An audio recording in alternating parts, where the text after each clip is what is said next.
Hey guys, welcome back to my channel, Rewind That. It's your girl, Miss K. So tonight we're going to be going over the latest episode of Power called Reversal of Fortune. Before I get into that, of course, I have to mention this just tragic and devastating loss of Kobe Bryant and his daughter. It's been a sad day. It's been unbelievable. And I almost thought of not doing the video because I was just so like distracted by the news. And so I just wanted to mention that, you know, my prayers really go out to the Bryant family, the friends, the fans, the family of the people that were on the helicopter with them, and all of the above. You know, it's just really sad. And all I can say is don't take anybody for granted in your life, and just, you know, love on your loved ones and the people that you love. Okay? So, all right. So, here we go. Reversal of Fortune. The first scene, it starts off with Tate and he's at a bar. So now we're able to see things through Tate's perspective. And I have to be honest, guys, I actually enjoyed this episode. You know, I've had mentioned before that certain things, ever since they killed Ghost, it hasn't really been feeling like Power, kind of. But last week was a really good episode with Tommy. And then this week was pretty good too. You know, of course, they had scenes with Ghost and everything. But I really love Larenz Tate as an actor, so it wasn't hard for me to get into it. So anyway, let's go. So now he's in a bar, right? Tate, he's in a bar and he makes a call to a man out of state and tells him that he has a job for him. Okay, Tate is very drunk, by the way, and he starts flirting with this barmaid, and then the barmaid calls his brother, and she's like, listen, your brother's, you know, you need to come get him. And so his brother, you can hear his voice on the other line, and he's like, is he drunk again? So clearly Tate has kind of made a habit of getting drunk. It's probably ever since he lost that whole campaign, he's probably started to get drunk and spiral out of control a bit. So anyway, Tate passes out and he winds up, he wakes up in his brother's house. Okay, so, you know, when I heard the voice talking to the barmaid, when I heard that voice, I knew that it was his brother, like his real life brother. I just knew it. I can tell because, first of all, it sounded like Tate himself anyway, because him and his brother, they look alike and they sound alike a lot too. But anyway, so we see that his brother is also a cop because he had on like this NYPD sweatshirt and everything. So just like everybody else, though, while he was having breakfast or talking to his brother, you know, when he woke up in the morning, just like everybody else in the latest episodes, the past perspectives, we saw that Tate was pissed off when he saw that Ghost was going to be running, or James was going to be running as Lorette Walsh's running mate. Okay, so he was pissed off about that. Okay, next we see Said the Entertainer. At this, I think his name was Croup or something like that, right? Him and his son are torturing this middle-aged man for, I guess, touching or molesting little girls. They eventually kill him, and then they get ready to come to New York or go to New York, because clearly that's who Tate called, right?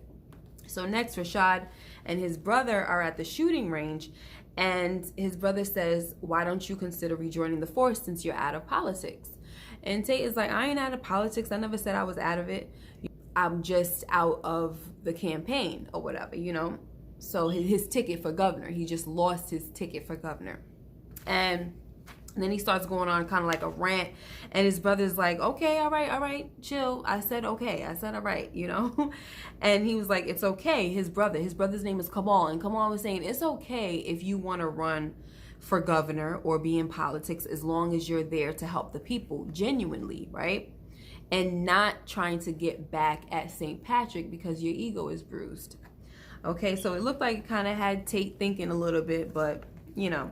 So then he goes and he interrupts a lunch between Lorette Walsh, Ramona, and the other guy. I think his name is Steven or something like that. And he tries to convince them that they should give him another chance. And he even brings up Obama, like, you know, they doubted Obama and look what happened, all that stuff. And Lorette was like, you just need to gracefully bow out because Al Gore has a better chance of winning than you. Okay, so she was a little disrespectful with it.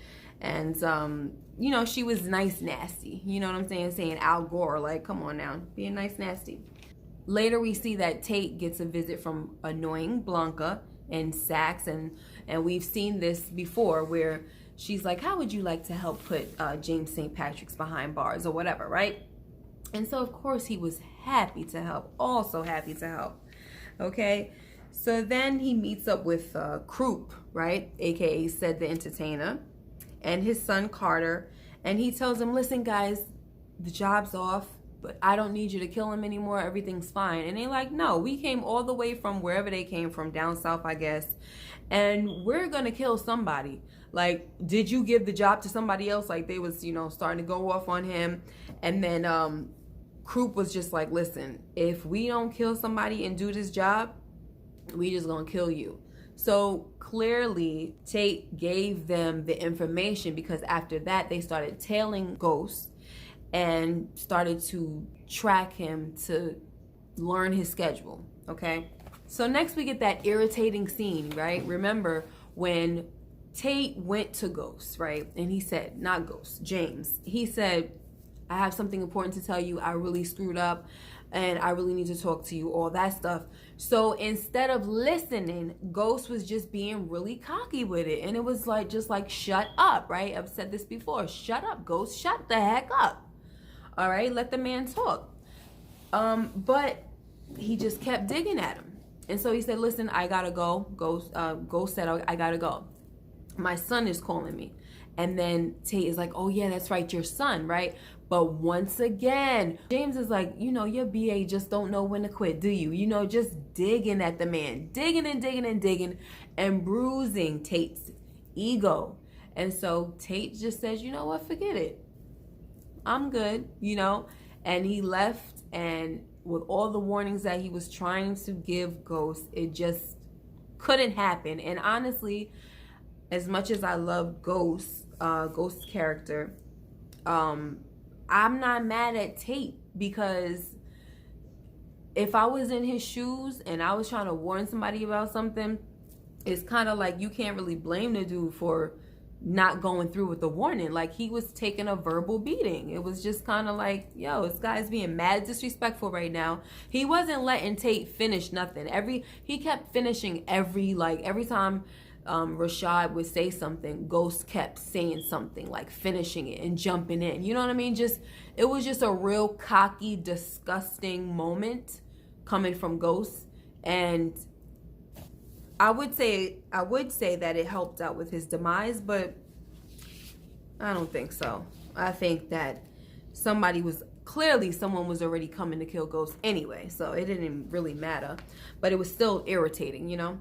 So after Ghost gave Tate a verbal beating, he gets a nice ego boost at a local coffee shop, right? And he's running into all of these people that support him.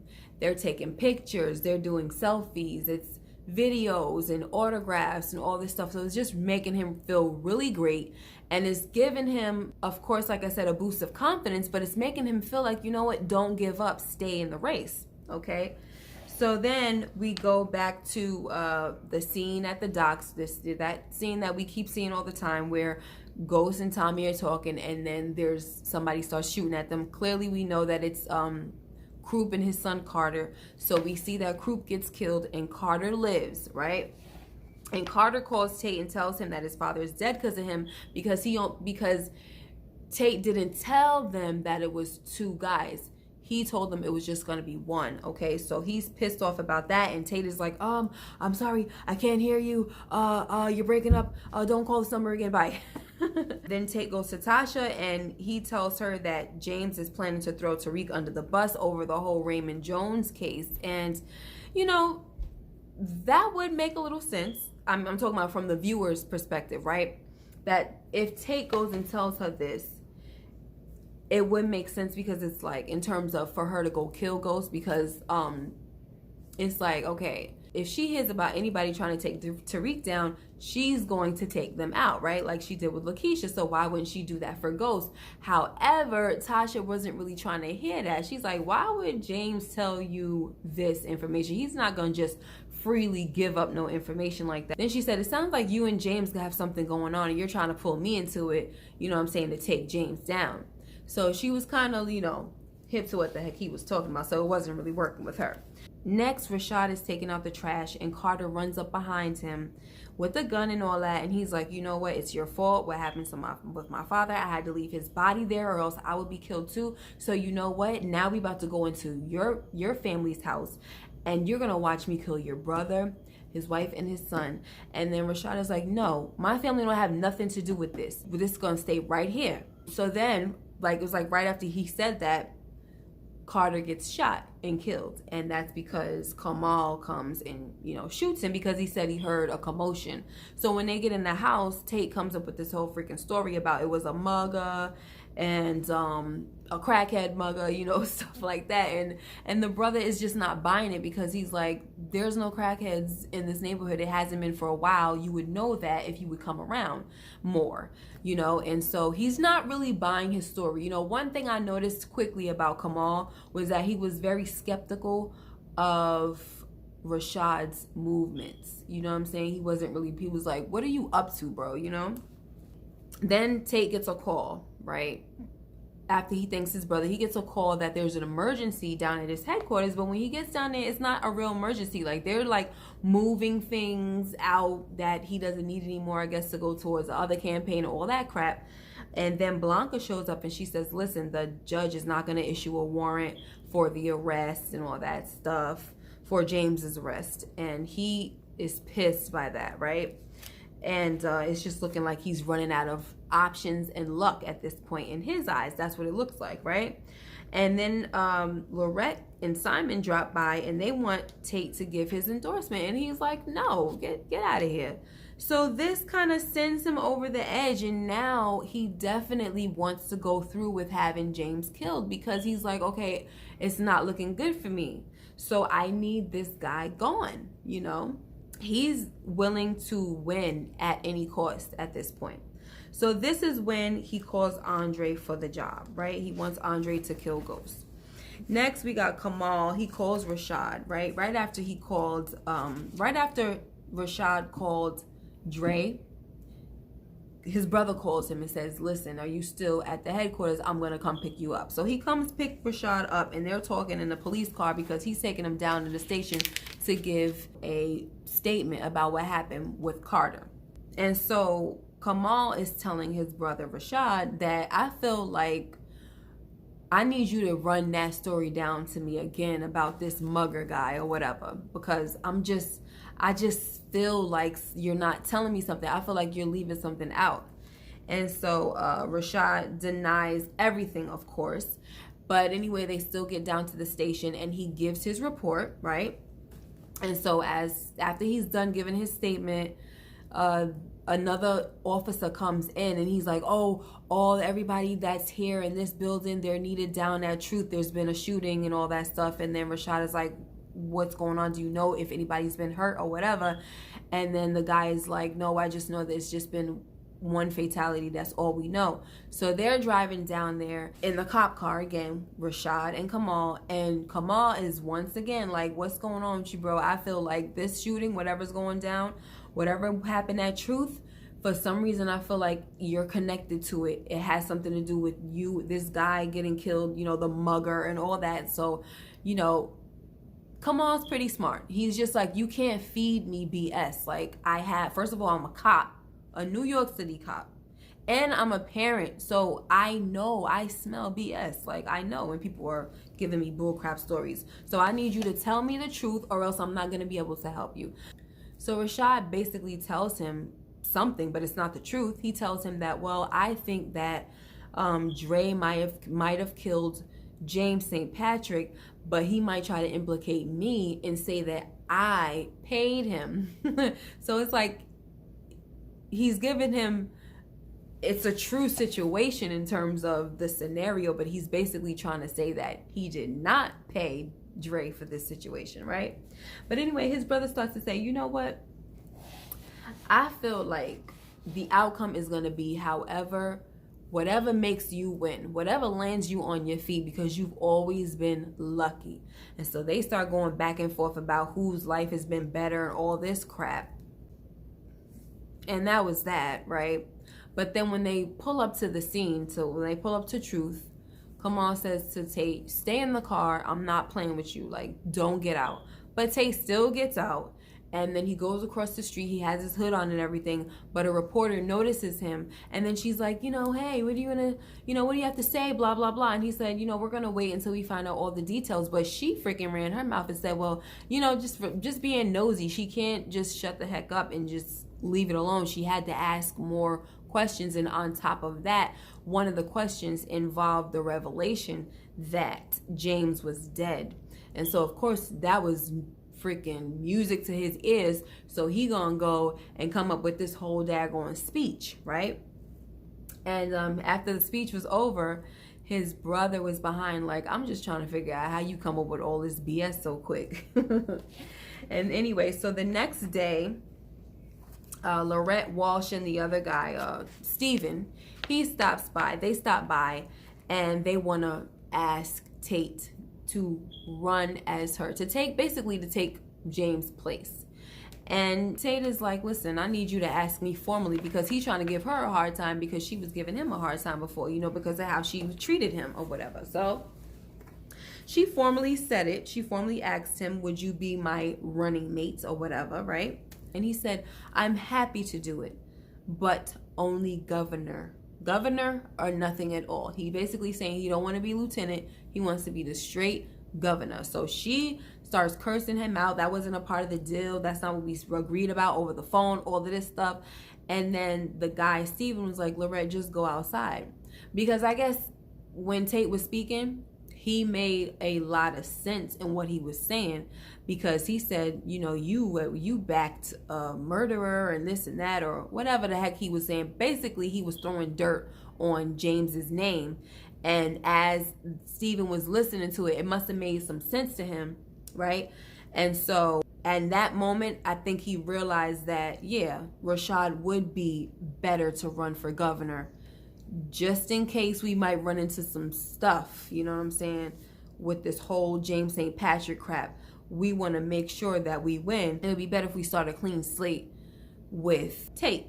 I mean, that's what it seemed like the guy was thinking, right? So Lorette has to leave out, and Tate and Steven, they shake hands, they make the deal, okay? So now Rashad is in a church, and he's giving this whole daggone speech again, and you see Ramona in the audience, and she doesn't look happy at all. She looks pretty pissed, right? And so Rashad, he gets outside, and he's still trying to play dirty, you know what I mean? Because he tells a reporter that Ramona and James St. Patrick had an adulterous affair, okay, which was not true, right? And it just seems like Rashad, he has a grudge against everybody that backed St. Patrick, or that just basically went against him, because he even tried to get Simon to admit that he was wrong for backing Lorette, and it's almost like he wants everybody that went against him to grovel. And it's kind of like, bro, you need to calm down a little bit. Like, you won, just like your brother said, you always find a way to win. And I was kind of waiting a little bit for something to kind of happen to Tate, because I kind of felt like he was being a little too, it seems like he turned a little cocky after a while, after he got what he wanted. He was trying to rub people's faces in it. And in my mind, I was like, oh gosh, don't be too cocky, okay? Because somebody might knock at your door and blow your brains out. That's kind of what I thought when that knock on the door happened at the end, when he was getting it in with that chick. I thought somebody was coming to shoot him or something like that. I'm not even gonna lie, because I just don't know what to expect at this point. But anyway, that didn't happen. Ramona came and she said what she had to say to him, but then she left because she saw the chick was there. Then he kicked the chick out. It was just like, okay, whatever. I guess he mad at her too. He had to hit it one more time, and then decided to, diss her. I mean, I don't know. This guy is just mad at everybody now, right? But anyway, he saw on the news that the person that killed James St. Patrick was like arrested. And he was surprised at whoever it was. Now, my only thought with that is whoever it could have been, whoever it was, because I know there's been some spoilers. I know there's been some leaked videos, whatever going on. And trust me, I hate spoilers, so I've been trying to stay away from it as much as I can. But I think I ran into one by mistake on social media just from scrolling, and I was just like pissed. I'm like, could y'all just, everybody don't want spoilers, calm down. But anyway, so my thing is, we have Tariq and Tasha left, right, as the two suspects. And it's like, okay, they said they caught whoever the killer was. Now, my thing is, if Tariq shot his father or killed his father, all for the purpose of not going to jail, right? All for the purpose of not turning himself in, why would he allow himself to get caught? You know what I'm saying? If it's making any sense.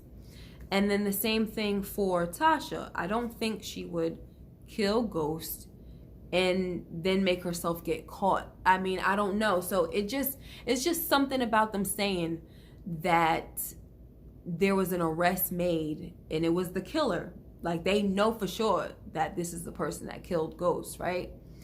It just doesn't really make sense for Tasha or Tariq to get caught. If you know what I'm saying? I mean, I don't know if you guys understand what I'm saying. Something seems off to me. Now, I know that, like I said, there's been a lot of spoilers out there. Some of you might have already seen the leak scenes and stuff like that. And y'all already know who killed Ghost, or you think you know because 50 plays too much. And I've heard that he was the one that leaked those videos. And now you got to understand that this man loves controversy, okay? And he likes to do things for publicity stunts. So you can't believe that even if a video was leaked or a scene was leaked that revealed his killer, doesn't mean that that's actually who killed him. So we might get a nice surprise. I honestly don't know who they're saying it is. I have an idea of who they're saying it is. Please don't comment down below. But I still think it might not be what we think or who we think. And that's just my thoughts on the matter. All right, that was my review, guys. You know, even though I enjoyed this episode, I don't feel like I had much to say for the review, because it was just like, you know, at this point it's kind of getting blah, to be honest with you. It's not much more to really say or speculate about, because at this point it's just like, let's get down to who killed Ghost, you know?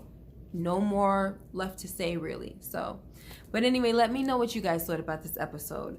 All right, make sure you like, comment, and subscribe if you haven't already, and hit that notification bell so you can enjoy more videos like this one. Okay, I will see you guys next week. Take care. Bye-bye.